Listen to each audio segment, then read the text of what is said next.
อันนี้เป็นท่ามันยังว่าดีน่ะ กี่ซี ให้มันมื่นน่ะ ซ่า เอาให้มันซาคิดว่าให้เฮ็ดให้มันมื่นบ่แม่นอ่ะอ๋ออันนี้มือซออันนี้น่ะแม่นว่าซอเนาะเอิ้นว่าซอเนาะ โอ้ บ่แม่นอ่ะมาท่าที่สี่ให้มันสาบ่แม่นให้มันมื่นเด้คันมันกีตาร์นี่เพิ่นว่ามันจะสาเดี๋ยวนี้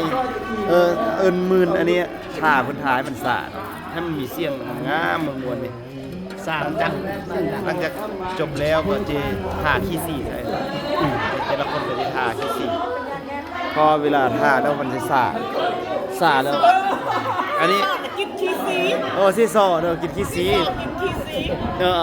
นี่ก็จะเป็นแบบนี้เนาะเวลามันไปฮุกทู่ไส้อันนี้ไส้เอ็นธรรมดาเนี่ยนะมันก็จะได้มีเสียงดังเหมือนเนาะ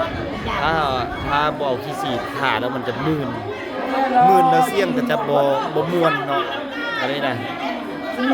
เห็นบ่จบเพลงแล้วก็จะทางที่ซีเนาะทางมือที่สองมือที่สอง เทีย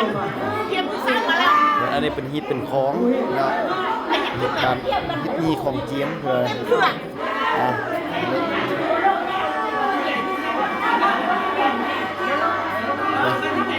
เสียงก็จะคัดกันเลยเนาะ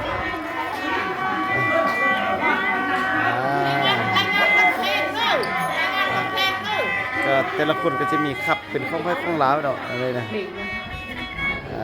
อันนี้เป็นก็จะขับขัดกีตาร์นะคนวัยรุ่นอันนี้ขัดโซ่ใส่กันเนาะมันทึกกัน